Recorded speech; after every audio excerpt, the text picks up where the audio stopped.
Muy buenas tardes, mi nombre es Víctor Góngora Tello, miembro de la Comisión de Comunicación de la Federación de Trabajadores de Esmeraldas.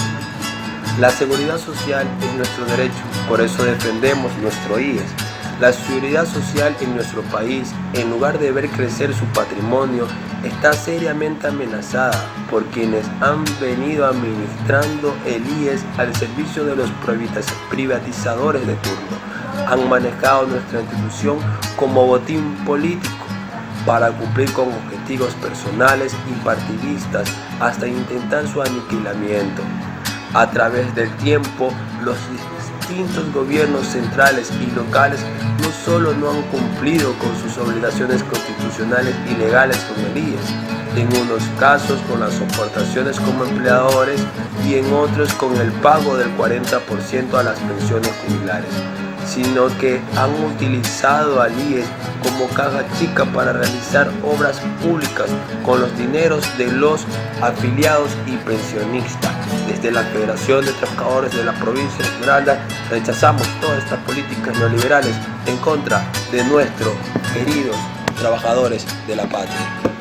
Estos actos de corrupción y de la forma dolosa con lo que se ha administrado el IES, demandamos transparencia, rendición de cuentas, manejo ético para nombrar a los diferentes directivos de las áreas técnicas, administrativas y médicas, y que se informe a los ecuatorianos del trabajo hecho por Fiscalía y por Contraloría en los actos de corrupción que son de dominio público.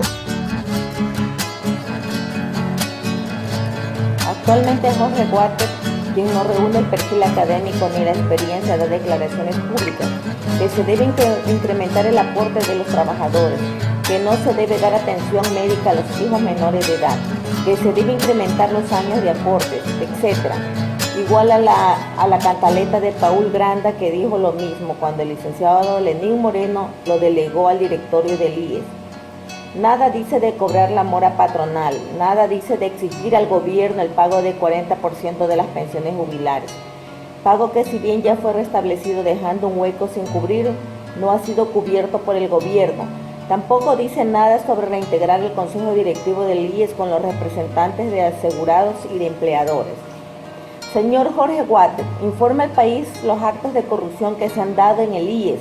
Informe quién nombra a los directores de hospitales. Informe al país y demuestre con hechos la lucha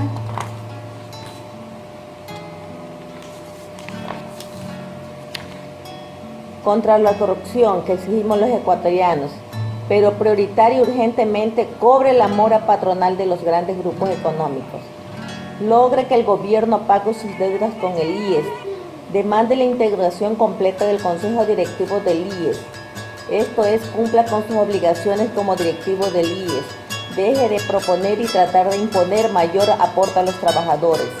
Extender la edad de jubilación, reducir las pensiones, reducir la protección disque para la liquidez en el presente y la sostenibilidad futura del país y del IES. Los trabajadores y pensionistas rechazamos estos actos de corrupción y la forma dolosa con que se ha administrado el IES. Demandamos transparencia, rendición de cuentas, manejo ético para nombrar a los diferentes directivos en las áreas técnicas, administrativas y médicas, y que se informe a los ecuatorianos del trabajo hecho por Fiscalía y Contraloría en los actos de corrupción que son de dominio público. La mora patronal de los grandes empresarios se incrementa año a año, evadidos de su poder económico y político y representantes del gobierno de y no solo eso, hay que recordar que el Seguro Social del IES fue utilizado para formar a un partido político. Ahí tenemos a Daniel González, el próximo de la justicia por corrupción con la complicidad del Banco Nacional. Los trabajadores y pensionistas proponemos: la administración debe pasar a manos de los dueños, que son los afiliados y pensionistas. Funcionamiento permanente y regular del Congreso Nacional de Afiliados y Pensionistas, que entre otras funciones decidirá los objetivos y políticas del instituto, así como receptará, evaluará y sancionará la administración del instituto cada año. elección universal y directa de los representantes, uno por los afiliados, otro por los jubilados y uno más por los campesinos y pescadores. Que el BIES sea una banca de primer piso, donde los afiliados y pensionistas tengamos acceso a sus servicios. Que el BIES invierta en proyectos productivos y estratégicos a largo plazo para mejorar nuestras reservas. Conformación de una comisión política auditora que analice e informe de la sostenibilidad de la situación financiera y de la administración de los fondos e inversiones de la seguridad social. Que los atracos y corrupción en el IES sean delitos imprescriptibles.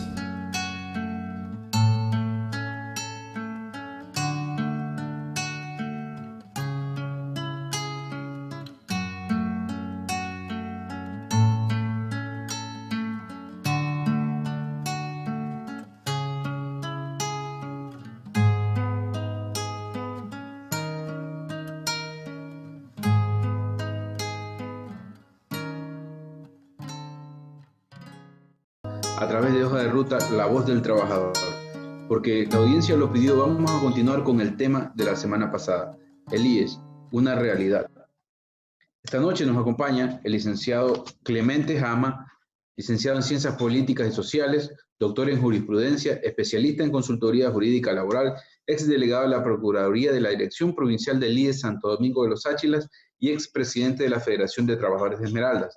También está con nosotros el doctor Edison Aguilar Santa Cruz, ex trabajador del Instituto Ecuatoriano de Seguridad Social por 24 años, formado en Medicina, Salud Pública, Filosofía y actualmente jubilado y miembro del Frente de Defensa del IES de la ciudad de Pichincha.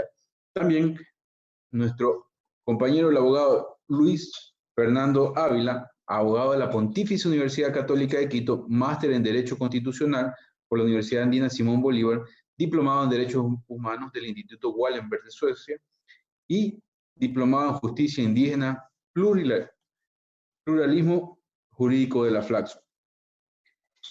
Bien, para abrir el tema voy a decir una cifra. $41.851.000 le va costando los despidos al IES. ¿Por qué le va costando esto al IES? Porque es lo que está dejando de recibir de aportes de quienes eran afiliados hasta hace poco. Estimado Clemente, buenas noches. Cuénteme desde su perspectiva, ¿qué es el IES? Bien, buenas noches. Primero agradecerle a ustedes la oportunidad que me brindan para participar de este interesantísimo programa. El IES, no solamente para mí, para los ecuatorianos, para los trabajadores, se constituye en la única institución que nos brinda solidaridad en este país. No ha habido ningún seguro privado que llegue a por lo menos al 50% de lo que es el Seguro Social ecuatoriano. El Seguro Social es solidaridad en nuestro país. Muchas gracias. Edison, la misma pregunta. ¿Qué es para usted el IES? Buenas noches y muchas gracias la invitación.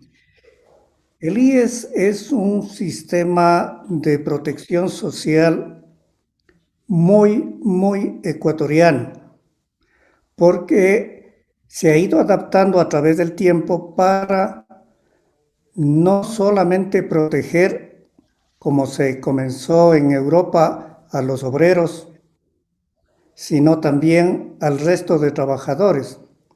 Nosotros en el 28, que se inició el seguro en 1928, se inició con los empleados públicos, bancarios y militares, con la caja de pensiones. Para el 37 ya se generó la caja del seguro para los trabajadores privados y trabajadores manuales, como se llamó. Para el 68 ya se dio el Seguro Social Campesino y en el 70 se unificó todo en el Instituto Ecuatoriano de Seguridad Social. Esto fundamentalmente hay que considerar que es un sistema de protección que junta pensiones y salud, a diferencia de cómo se dio el Seguro Social en el resto de países de nuestro continente. Es un seguro que se ha unificado, que no se ha dividido. es un seguro que tiene la protección al Seguro Social Campesino que incluye a los pescadores artesanales. Es decir, es un sistema de protección que ha permitido, si se quiere, la paz social, que ha permitido el disponer de pensiones, así sea a un número reducido de trabajadores, porque es la economía nuestra, es una economía que no permite el empleo de más allá de 3 personas por cada 10 que deben estar en edad de trabajar. Entonces, es un sistema de protección que está este rato siendo acosado, hackeado por el afán privatizador que viene desde hace algunos años tratando de destruir este sistema. Muchas gracias. Doctor Ávila, desde el punto de vista legal, ¿qué es el IES? Bueno, hay dos niveles que yo creo que hay que revisar para entender al Seguro Social, inclusive para explicárselo a nuestros radioescuchas. Porque mucha de la gente ha perdido la noción de lo que en realidad representa el Seguro Social en la vida de los ecuatorianos. Y digo porque lastimosamente no engloba a todos los trabajadores y más que todos los jóvenes no están afiliados al Seguro Social. Por tal razón no lo ven como relevante. Eso permite lastimosamente abonar el camino para los afanes privatizadores de varios sectores, ¿no? De hecho, este gobierno ha puesto eso en la opinión pública. Entonces, el Estado es ineficiente, el Seguro Social es ineficiente, y se toman de cosas como algo que, como lo decía Edison, no es en su naturaleza normalmente parte del Seguro Social, que es la atención médica. Entonces, como la atención médica normalmente no la tendría, en Europa no la tienen algunos sistemas, entonces se presentan algunos casos aislados para poder justificar los afanes privatizadores de varios sectores, ¿ya? Pero lo que yo quiero que se entienda claramente y que entiendan las personas que nos están escuchando ahora, más que todos los más jóvenes, es la importancia de tener políticas de equilibrio social. Entonces, un Estado constitucional, como en el caso de Ecuador, reúne no solamente la necesidad de respetar las libertades políticas, sino también la obligación de establecer prestaciones sociales para generar un cierto equilibrio social, ¿ya? Educación, salud, seguridad social, son elementos que integran el Estado constitucional de derechos del Ecuador. Entonces, el Seguro Social es importante porque es un mecanismo igualador social, un mecanismo que genera una especie de igualdad de inicio, porque no todos tenemos las mismas posibilidades, todos nacemos en una cuna distinta, tenemos orígenes distintos que a la larga van marcando una forma desigual de acceder a los recursos sociales y económicos. Entonces, desde el punto de vista constitucional, pero también enlazado con la política social, el seguro es fundamental para una sociedad equitativa. Y eso es lo que tiene que entender mucha gente que hoy día dice que el seguro no le sirve. Por supuesto no le sirve, porque en realidad el seguro debería tener una cobertura mayor, pero también hay que entender que la clase política ecuatoriana ha ido boicoteando la actuación del seguro porque tienen la intención de llevarse un fondo grande que, como lo comentamos la vez pasada, supera los 20.000 millones de dólares. La segunda cuestión es que ya a nivel estrictamente jurídico, el Seguro Social es además un mecanismo importante para poder garantizar el derecho a la seguridad social y al trabajo. Entonces, en alguna medida, el Seguro Social es importante para precautelar esos intereses de las personas, aun cuando no hayan sido beneficiados directamente, ¿no? Lo ideal sería, y yo creo que una de las cosas que se logró en la última década anterior, fue justamente aumentar el número de afiliados en el IES, ¿ya? Eso es importante porque eso le da sostenibilidad, pero además también aumenta la cobertura y protección social del Estado. Entonces creo que eso es lo que hay que tener en cuenta para poder definir eso que tú has preguntado, querido Armando, respecto de qué se debe entender o qué es el Seguro Social. Listo, doctor, muchas gracias. Clemente, tengo una para usted. ¿Cuál es el aporte que cada afiliado hace al IES? Bueno, el aporte al Seguro Social Ecuatoriano de los trabajadores privados es el 9.35%.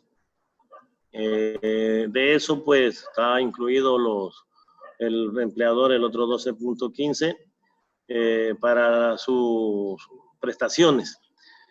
Los aportes pues, realmente que el día de hoy están siendo bastante irrisorios para el costo que tiene el seguro, las prestaciones que brinda el Seguro Social, mucho más cuando vemos que la cantidad de afiliados está mermando. Hay una política de reducción de empleos, lo cual pues eso significa que hay menos afiliados y va a haber menos ingresos. Cuando vemos más jubilados y hay menos afiliados. Cuando conocemos que de acuerdo a las estadísticas de los matemáticos actuariales, por cada jubilado deben de haber como mínimo 5 trabajadores activos, afiliados activos, y el día de hoy estamos casi sobre los 3 activos para cada jubilado. Esto causa un desequilibrio económico. Por lo tanto, pues la revisión de aportes, si bien es cierto, no contribuye mayor cosa al trabajador activo, pero sí en cambio va a permitir una sostenibilidad en cuanto al fondo de pensiones. Mucho más, ahora creo que es muy oportuno revisar esa cantidad de jubilados que están siendo discapacitados. Ya sabemos lo que está ocurriendo con los famosos discapacitados y son pensiones muy elevadas porque el riesgo del trabajo brinda pensiones muy elevadas, mucho más onerosas que las del seguro de vejez, que realmente el seguro general. Esto significa de que el seguro tiene que ver la manera como sostener el fondo de pensiones. Asimismo, la atención de los menores, de los hijos mayores de 18 años, hasta 18 años, eso no estuvo nunca planificado para el financiamiento de este servicio. Eso debe revisarse, deben de pagar un aporte también estos hijos de hasta 18 años, porque así como lo hacen las madres o las cónyuges de los afiliados, pagan un porcentaje de un 4%. Esta situación de los aportes tiene que ser revisado, pero siempre y cuando no desequilibrando la economía de los trabajadores. Los trabajadores son los dueños de la institución y tienen que por lo menos beneficiarse de algo y no estar aportando, se puede decir, en canasto hueco, donde no se le brindan las prestaciones. Gracias, Clemente. Edison, el 21.5% sumado el 9.35% y el 12.15% del cual nos comentaba el compañero Clemente. ¿Cómo se distribuye, hacia dónde van esos recursos? Esos se distribuyen tanto para el seguro de pensiones, el seguro de salud, el de riesgos del trabajo. Hay una distribución interna también para el fondo mortuorio o cooperativa mortuoria se llamaba antes. Entonces, eso lo que permite es poder satisfacer las futuras prestaciones, tanto en pensiones como en salud. Lo que habría que resaltar en este asunto es la naturaleza de este seguro. Por un lado, es un seguro social, que es distinto a un seguro privado, porque en el seguro social el aporte es solidario y las prestaciones no son en proporción directa a lo que se ha aportado. La propaganda que hacen, la publicidad que hacen los seguros privados es eso. Si usted quiere tener una mejor pensión, ahorre con nosotros. Si usted quiere tener mejores servicios de atención médica, asegúrese con nosotros. ¿Por qué? A mayor aporte, mayor prestación. Pero eso no sucede en el seguro social. En el seguro social es un seguro solidario, porque se aporta ese 21.50 proporcionalmente. Es decir, no, es un porcentaje del salario, o sea que quien gana más, aporta más. Y la misma relación se da en pensiones. Hay un índice, un factor que se utiliza para calcular cuánto va a recibir de pensiones de manera proporcional de los mejores 5 años. Y en cambio, En salud, la prestación es universal, ahí no hay restricciones, como hay en un seguro privado. Esto es fundamental de considerar porque tiene mucho que ver con el número de aportantes y eso debe ampliarse. Este rato lo que estamos viviendo es, como quien dice, uno de los elementos que han sido planteados dentro de esta estrategia hacia la privatización. Si el número de aportantes se reduce por los despidos, de hecho, se afecta la capitalización del fondo de pensiones, el reparto en el fondo de salud, y entonces estamos en dos tipos de problemas.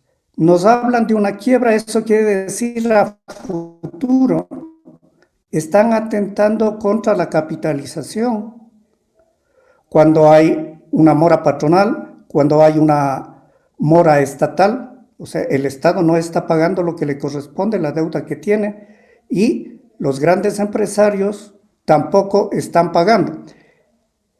Y por otro lado, conforme podemos ver en las últimas comunicaciones que ha enviado el presidente del Consejo Directivo, se está haciendo inminente la crisis. Se dice que en agosto ya no se va a pagar pensiones.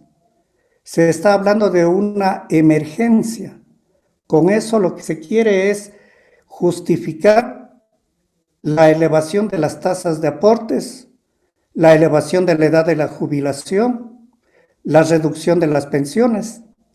Y entonces eso debemos por lo menos reclamar que ese tipo de decisiones se van a tomar tomando en cuenta que el Consejo Directivo solo está compuesto por el delegado del Ejecutivo, el mayor deudor, es el que preside y quiere tomar todas las decisiones diciendo que estamos en una emergencia, una crisis que no se va a poder pagar. Eso deberíamos reclamar, que las decisiones de ese tipo no pueden tomarse solamente unilateralmente por parte del Ejecutivo. Si esta es una institución que tiene en su institución de gobierno delegados de los asegurados y afiliados y pensionistas y delegados de los empleadores. Eso es lo que podría adelantar este momento. Sí, a mí me gustaría recalcar algo que ustedes dos plantearon y que es interesante. Es esta idea de el principio de solidaridad. Ya, yo digo, ¿por qué eso no cuaja en la cultura institucional y en la cultura política de los ecuatorianos? Nosotros tenemos un sistema social profundamente colonial, entonces se basa básicamente en la cercanía de las personas con autoridad y en la competencia desigual respecto de ciertos privilegios que tienen algunas personas y otras no. Entonces, en ese contexto de cómo se construye la sociedad ecuatoriana, es sumamente difícil entender que los que más tienen deben pagar más y los que menos tienen deben pagar menos. Y quiero poner un ejemplo. Hace un tiempo estábamos discutiendo sobre el tema de la ley humanitaria, que ya está ahora en vigencia, lastimosamente, la mal llamada ley humanitaria que promulgó este gobierno. Y en el segundo debate se incluía una aportación de apenas el 2% del avalúo de los bienes inmuebles del país. Y eso generó todo un revuelo, ¿no? Que nos llevó otra vez a ese instante en la última consulta popular que hizo el gobierno de Correa, donde se le preguntó a la gente si estaba dispuesta a que se aumente el piso del impuesto de la plusvalía. Entonces, enseguida salieron los aparatos de comunicación de los sectores bancarios y pudientes del país y básicamente dijeron de que eso era expropiatorio, que era confiscatorio, que eso iba a afectar, era una forma de incautar los bienes de las personas que se habían ganado el dinero honestamente, ¿ya? Pero más allá de los intereses particulares de las élites, que son bastante claros y a la larga ellos hacen lo que tienen que hacer, que es defenderse con lo que tienen, que son medios de comunicación y poder político. Lo que yo quería destacar aquí es cómo tampoco la gente entiende que ese concepto de solidaridad es importante para generar equidad social, es decir, equidad que le va a dar oportunidades a las personas que menos tienen, a las personas que tienen dificultades de ingresos. O sea, se beneficiarían con el principio de solidaridad.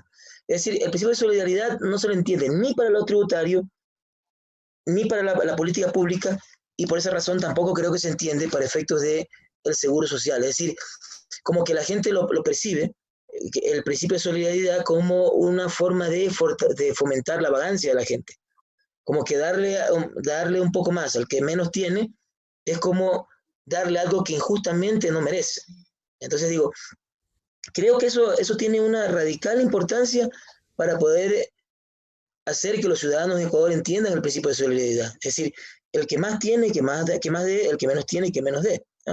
Entonces digo, creo yo que eso es una barrera invisible que impide lastimosamente ver lo necesario que es tener un sistema solidario, ¿ya? Y otra vez insisto, ¿no? Lastimosamente el seguro social no incluye a todos los trabajadores, ni tampoco a toda la población. Entonces, posiblemente mucha gente no ve esto como necesario, ¿ya? Termina siendo solamente para un grupo de trabajadores, que es importante, por supuesto, pero lastimosamente el seguro no ha logrado extender una cobertura general para que todos los ciudadanos pudiéramos, de alguna manera, verlo esto como necesario. Si nosotros vamos a los países europeos, en su mayoría, la cobertura del seguro social es casi universal, ¿no? ¿Ya? No así, por ejemplo, en los Estados Unidos, ¿no? En los Estados Unidos, uno de los problemas que ha habido con la seguridad social es que alrededor de 50 millones de trabajadores están por fuera del sistema de seguridad social. Y ahí estaba, por ejemplo, por tal razón, el famoso programa que lastimosamente fracasó del expresidente Obama, que era el famoso Medicare. Es decir, la posibilidad de incluir a los 50 millones de trabajadores de los Estados Unidos en un sistema de seguridad social que pueda generar equidad y mayores oportunidades. Entonces digo, me parece que eso nos genera tal vez un punto importante, digamos, de conversación alrededor de este principio de solidaridad. Sí, Edison. Sí, ahí me gustaría insistir en algo justamente a partir de lo que venimos conversando, que es el asunto de dónde nace esta solidaridad.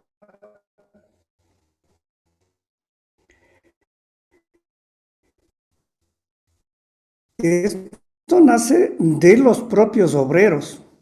En la industrialización en Europa se encontraron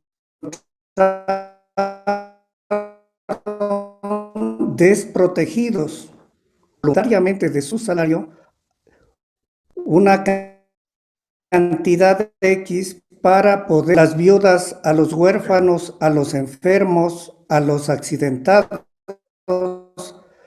porque no había ningún sistema de protección. ¿Y ellos en qué se basaron? En que ellos eran más que los muertos, que los accidentados, que las viudas, que los huérfanos. Esto matemáticamente entiendo que se conoce como la ley de los grandes números y que aplican todos los seguros públicos y privados. A mayor número de afiliados, a mayor número de asegurados, se disminuyen los riesgos, se hace más baja la siniestralidad. Eso explica por qué es importante ampliar el número de afiliados.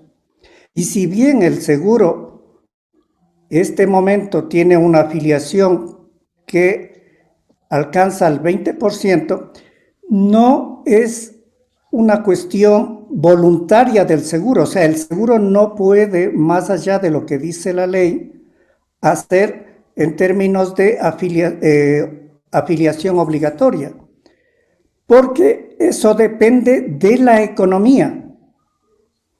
La economía establece una forma de trabajo de afiliación en relación formal y el seguro afilia de manera obligatoria a todo aquel trabajador en relación de dependencia. Últimamente se ha abierto para un seguro voluntario, pero desde sus inicios el seguro ha ido creciendo conforme crece el empleo.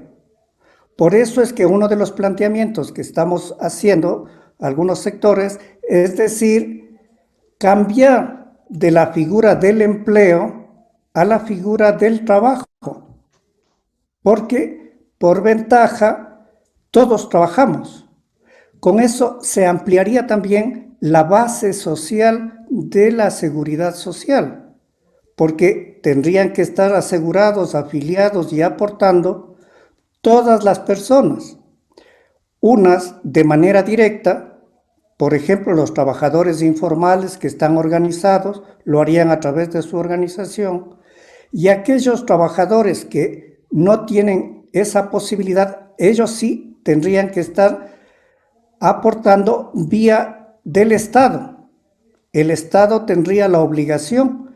Con eso nosotros tendríamos una amplia base social para poder reclamar y exigir que este tipo de decisiones no se las tomen por parte de una sola persona, por ejemplo. Y esto tiene que ver con esa famosa ley de los grandes números que permite la solidaridad y no la equidad, que es una cuestión proporcional. A mayor aporte, mayor prestación. Listo, Edison. Ya por la falla técnica, un tema del Internet. Doctor Ávila, la ley determina que el IES es una institución autónoma, conformada tripartitamente. Para ser miembro del Consejo Directivo del IES no se debe ser moroso.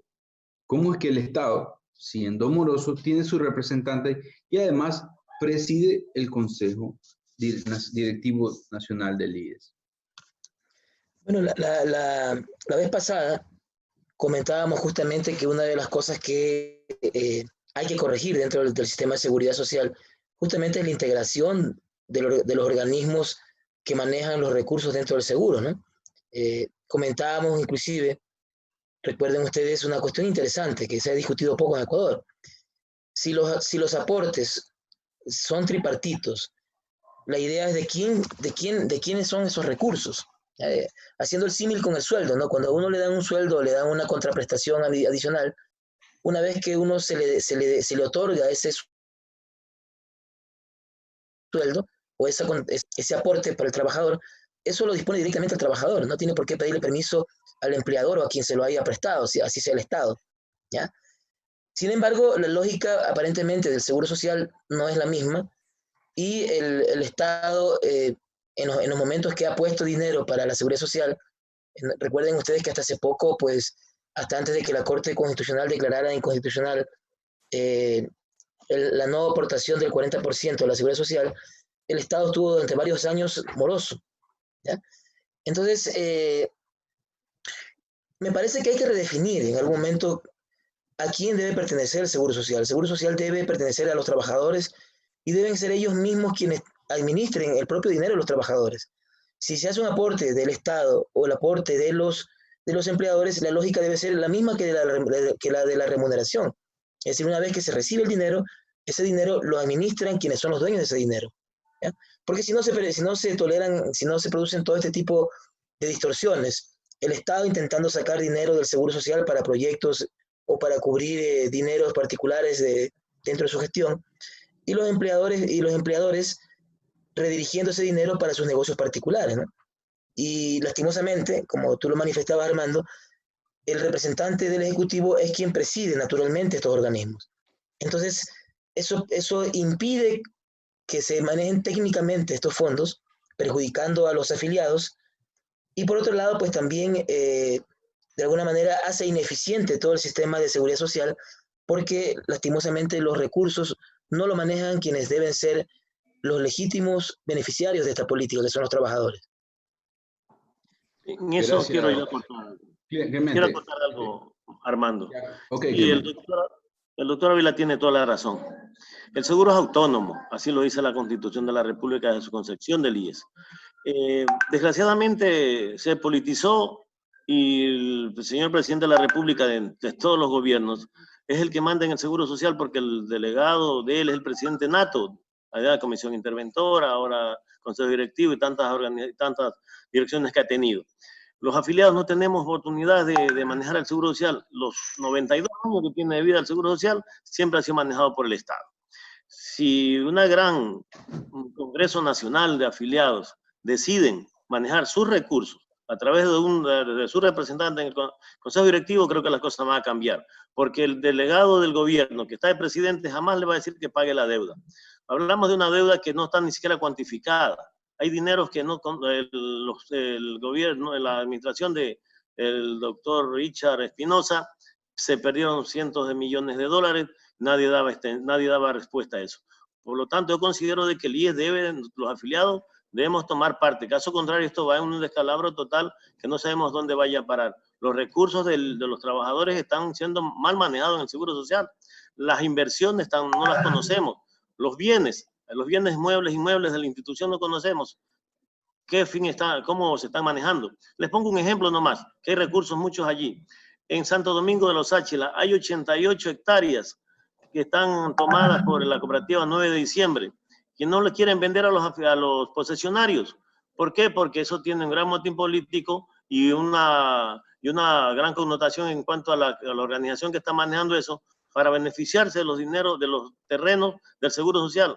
Aquí en mi provincia de Esmeraldas, en la cooperativa Unidos Somos Más, tiene cuántos años y hay cantidad de terrenos que los posesionarios quieren pagar y no hay dónde pagar. Nadie se entera por administrar el Seguro Social. Solo les interesa es manejar los dineros de los aportes de los afiliados. Allí sí, porque eso está ya en crudo, como se dice, está la plata ahí en dinero efectivo y disponen de ellos el rato que les da la gana. Entonces, nosotros creo que los afiliados ya es hora que vayan tomando cartas en el asunto. Mire lo que hicieron con la salud, con los dineros de Estado, que cogieron recursos de la Fondo de Pensiones Jubilados para salud.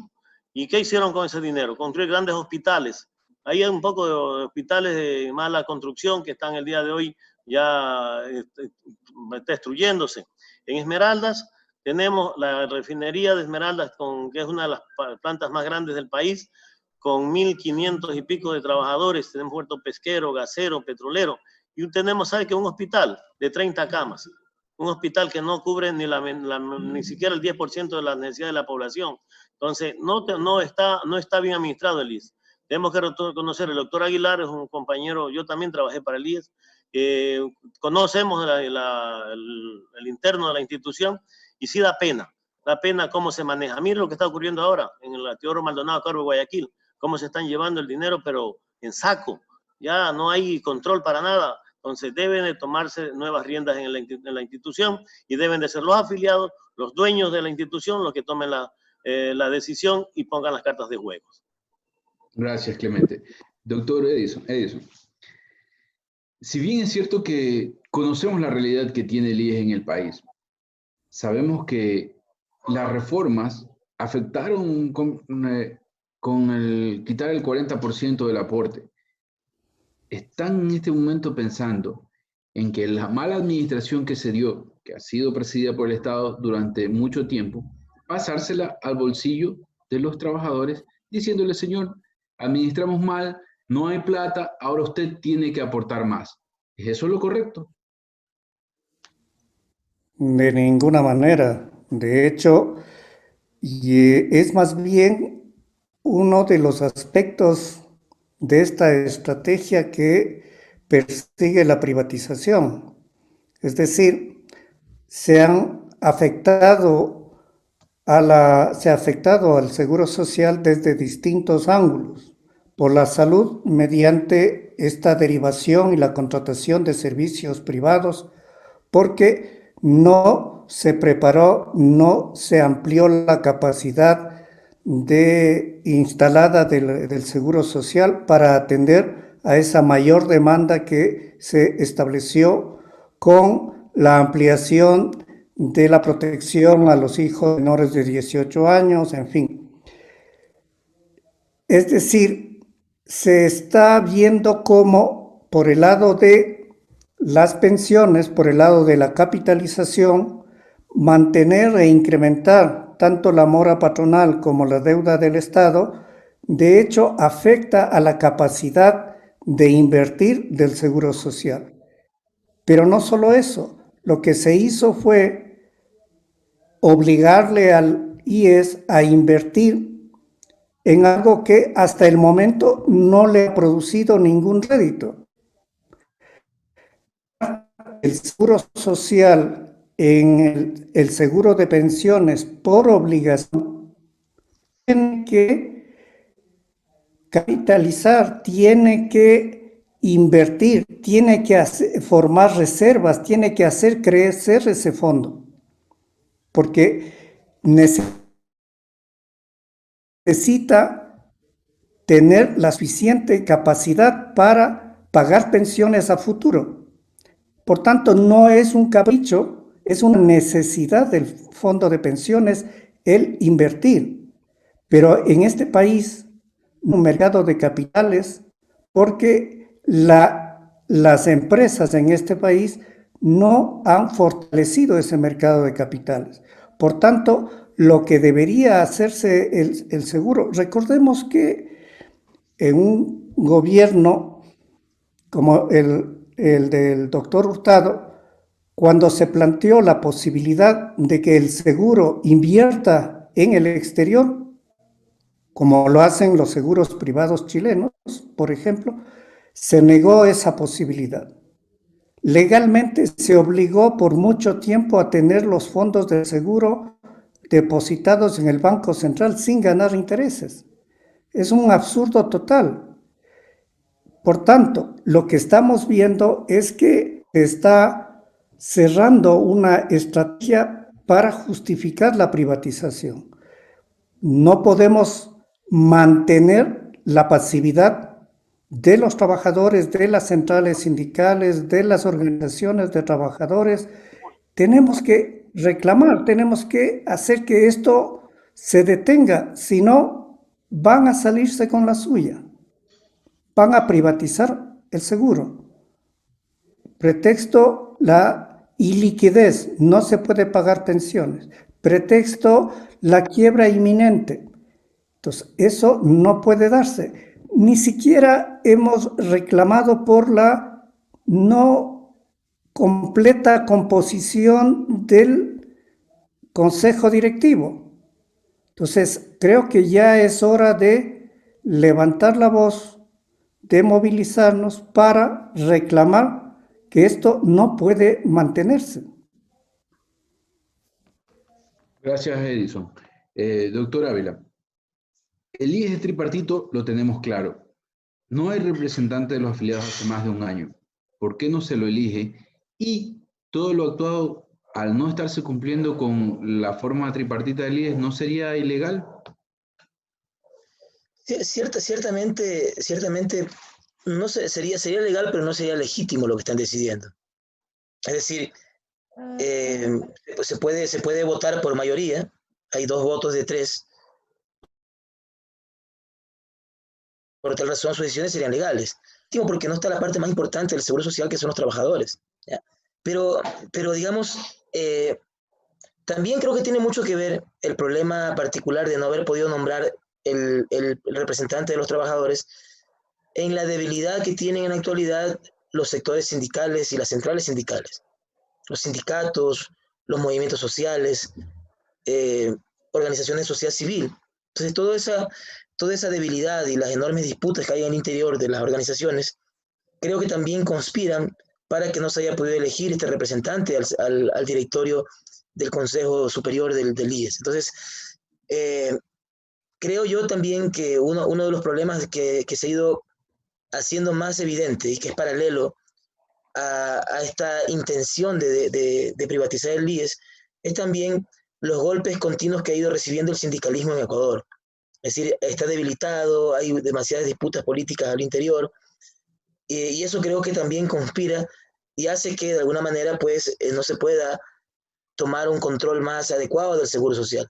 Pero no es culpa necesariamente de los trabajadores, ¿no? O sea, también hay intereses externos, hay gobiernos que intentan corromper a varios dirigentes, a veces lo logran, y eso también pues son un sinnúmero de estrategias que vienen de afuera y que afectan de alguna manera a la organización laboral en el país, y eso afecta profundamente también al mantenimiento, al control político que pueden tener los trabajadores o que deben tener los trabajadores de la seguridad social. Clemente, en base a lo que decía el doctor Ávila, ¿cree usted que la debilidad de los sindicatos, el sindicalismo, de las centrales sindicales, es parte también de este silencio, de no reclamar, de no decir esto no está bien, Clemente?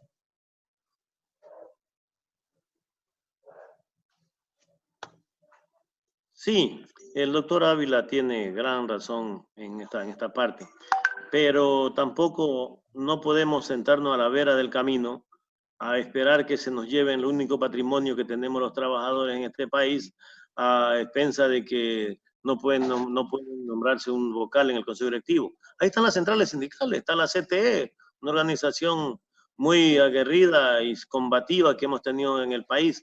Eso es la cuestión, es que hay una deserción de la gente, que no miramos por lo que más nos afecta, que más nos interesa. Yo creo que estamos a tiempo, como dice el doctor Aguilar, de retomar las riendas de las organizaciones sindicales, sociales, campesinas. El Seguro Social Campesino es realmente un brazo muy combativo del Seguro Social en general. Esa gente del Seguro Campesino está dispuesta a defender a cualquier costo la existencia del Seguro Social ecuatoriano. Lo que pasa es de que, como dice el doctor Ávila, hay una apatía de las organizaciones, pero no podemos quedarnos, los que estamos conscientes, las organizaciones que todavía existen y que ya están retomando nuevamente su valor jurídico, deben de entrar, deben de empezar a movilizarnos a las organizaciones, a los sectores sociales.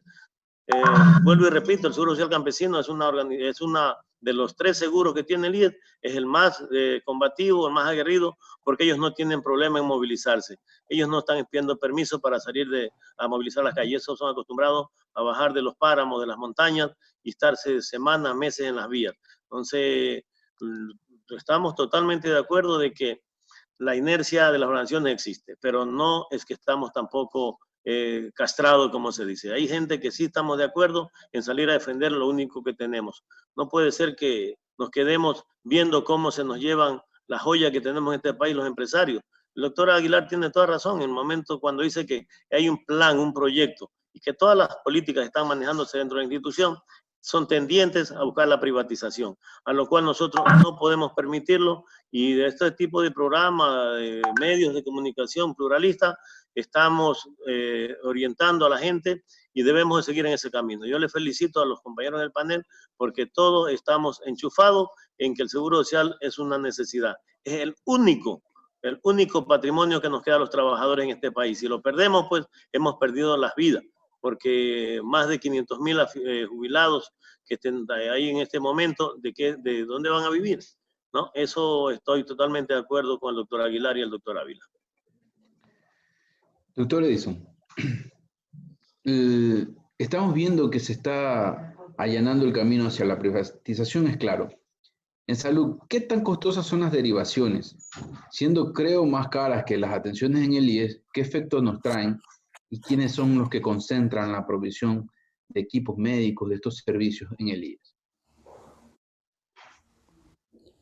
Es claro que los beneficiarios de estas derivaciones, de trasladar al sector privado la atención médica que supuestamente no se puede atender en las unidades del Seguro Social, beneficia sin ningún tipo de control a las empresas privadas, a los prestadores privados.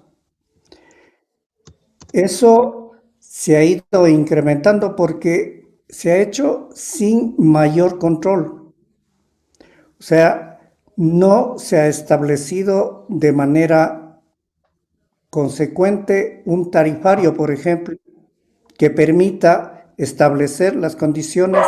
Lo mismo, tampoco se ha calificado adecuadamente a esos servicios privados. De tal manera que lo que se ha visto es la proliferación de lo que se llamaría una mala práctica. Es decir, se repiten los exámenes, se hacen exámenes innecesarios y eso incrementa diametralmente los costos costos que debe pagar el seguro. Si a esto se suma el hecho de que se obligó a la jubilación a personal calificado.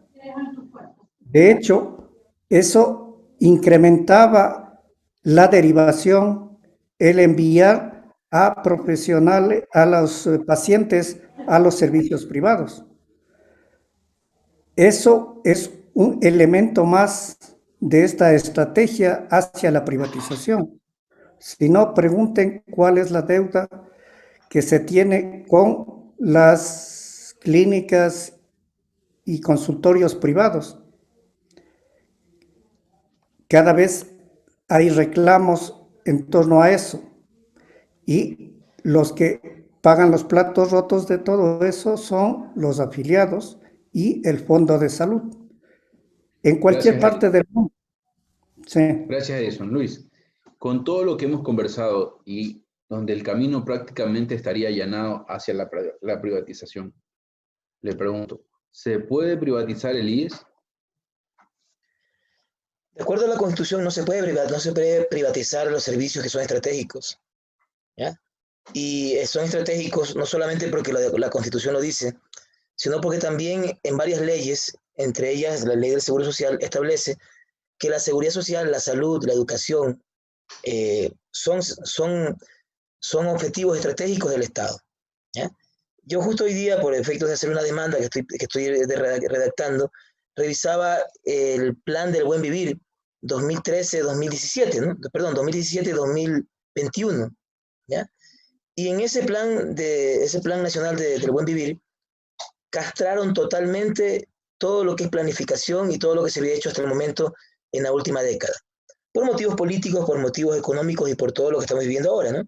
Entonces, allí se quitó esta idea de que la educación, la seguridad social, la salud son funciones estratégicas del Estado.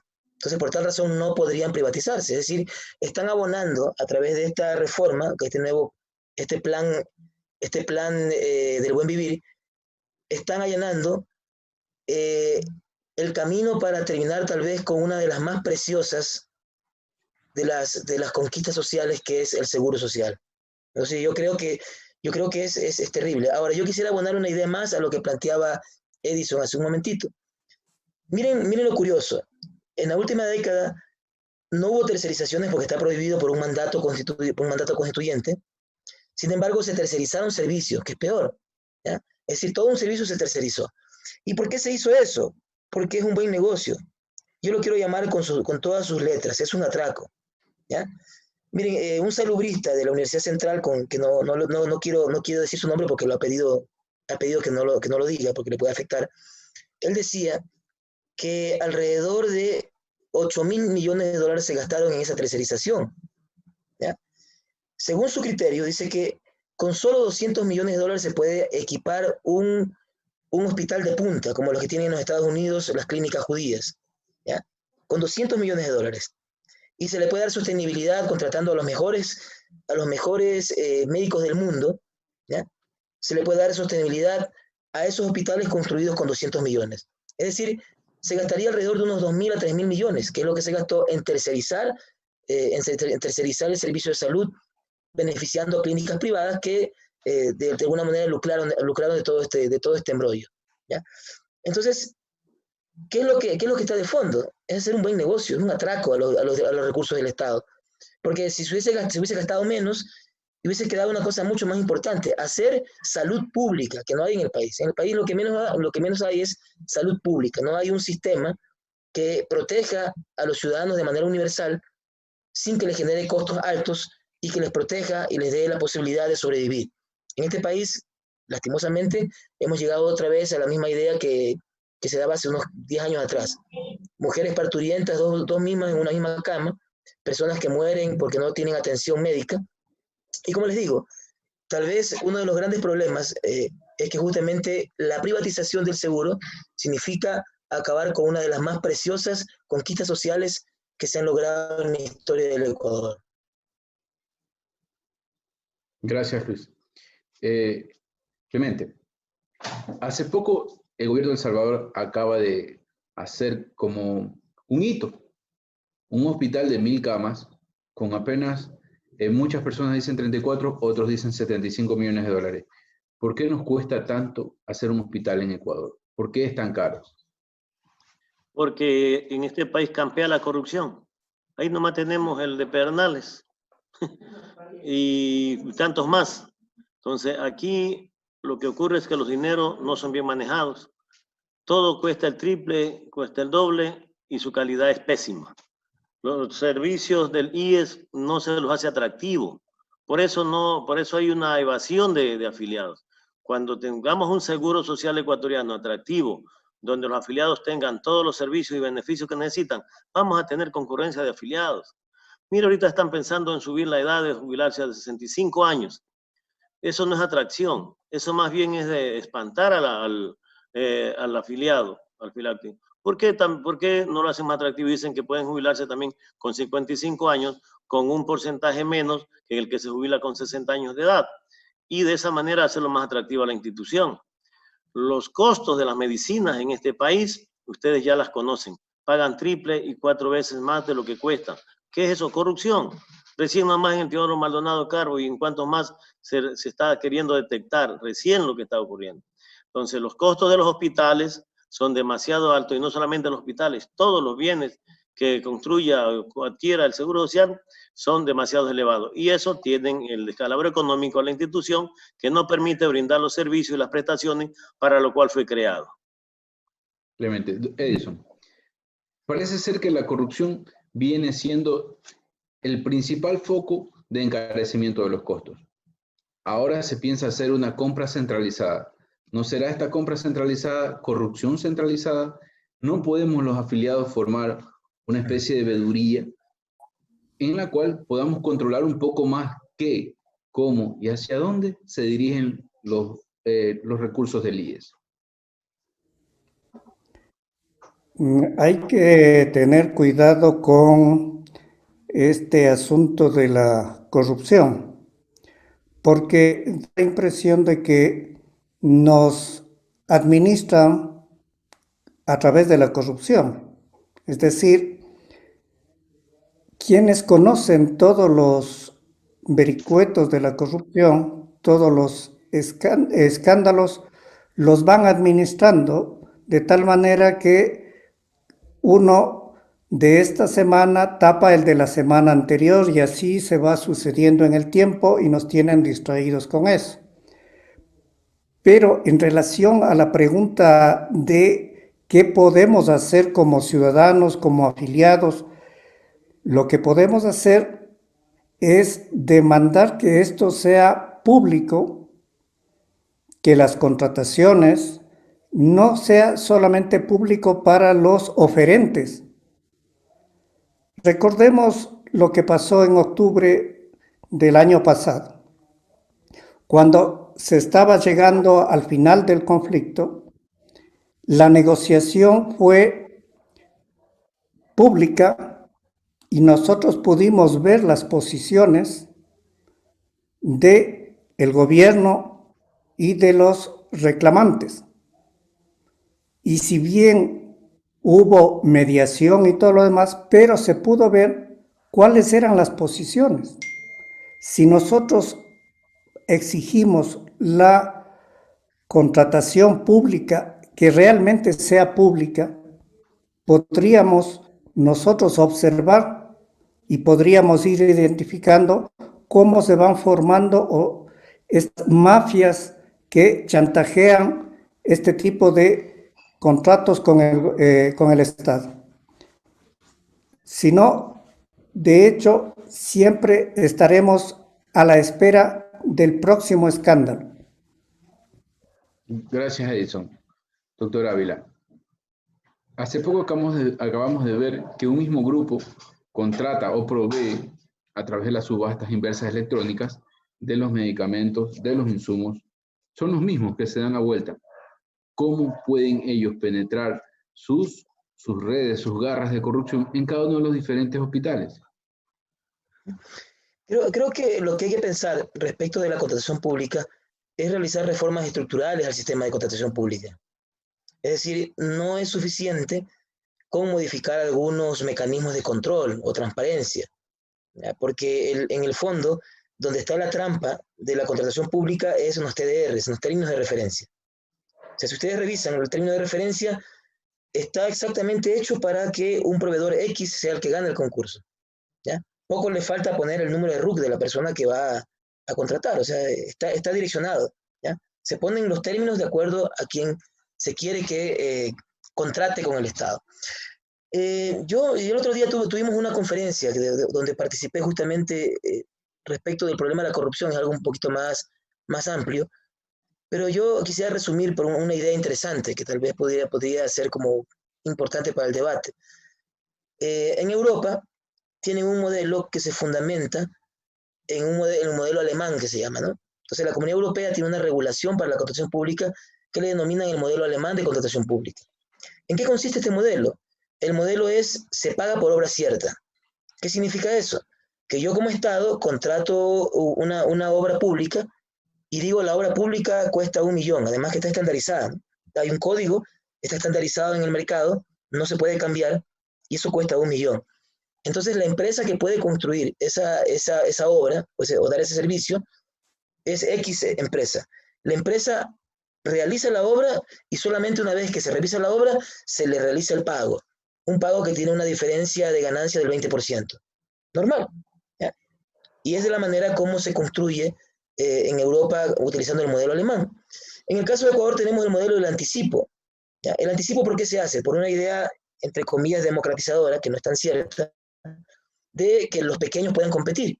Entonces, si le ponemos así como el modelo alemán, dicen aquí, lo que vamos a hacer es beneficiar a las empresas grandes, ¿no?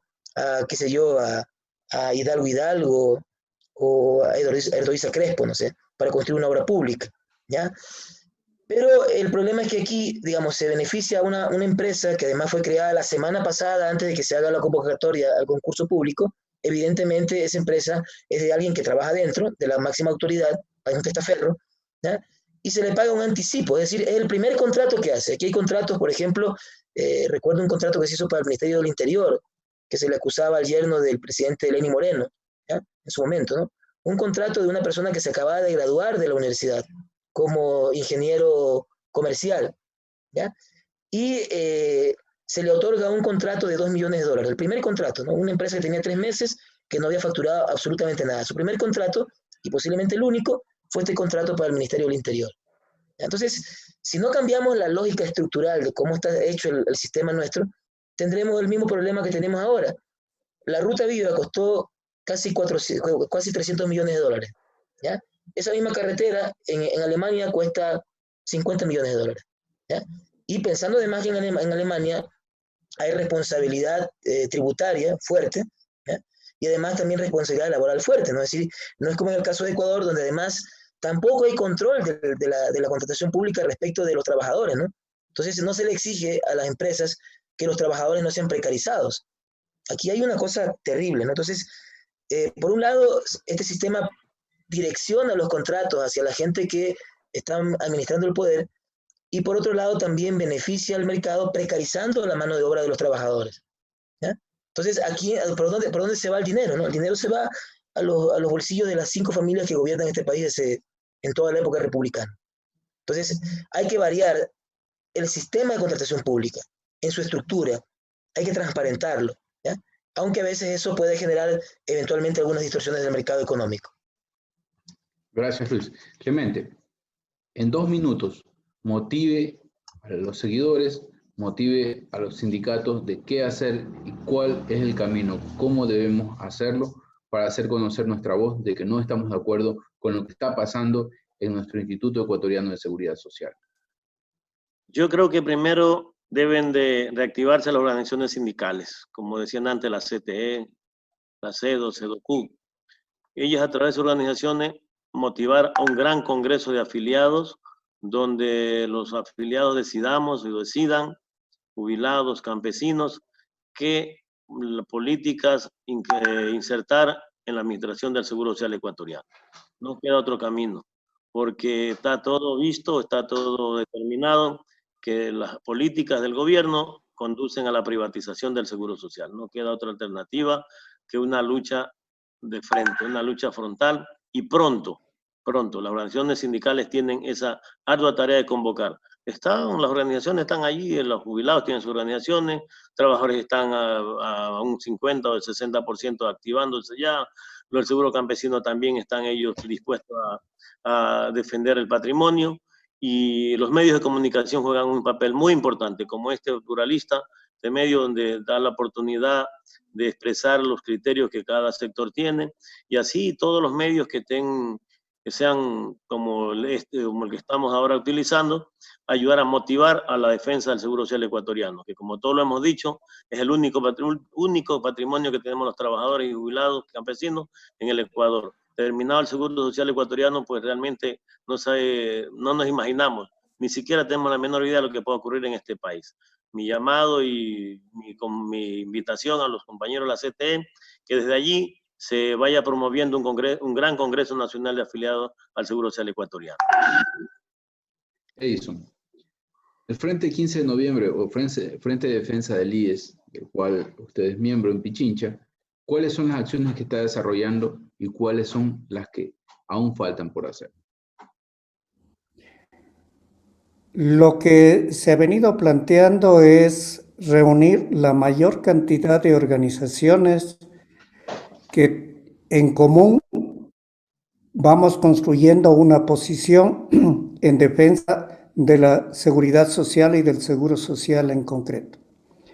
Esto significa movilizar la mayor cantidad de organizaciones sindicales, del seguro social campesino, organizaciones sociales, organizaciones de mujeres, porque el planteamiento es no solo que la privatización va a ser de hecho, no es una cuestión legal, constitucional, va a ser de hecho, se va a presentar, no tenemos para pagar pensiones y entonces hay que hacer tal cosa. No vamos a poder mantener este tipo de pensiones, por tanto hay que reducir las pensiones. Esta es una cuestión que se viene en el menor tiempo posible. Entonces, tenemos que poner todas nuestras posiciones en común para avanzar en la defensa de la institución y reclamar su reforma en función de los trabajadores, de los asegurados.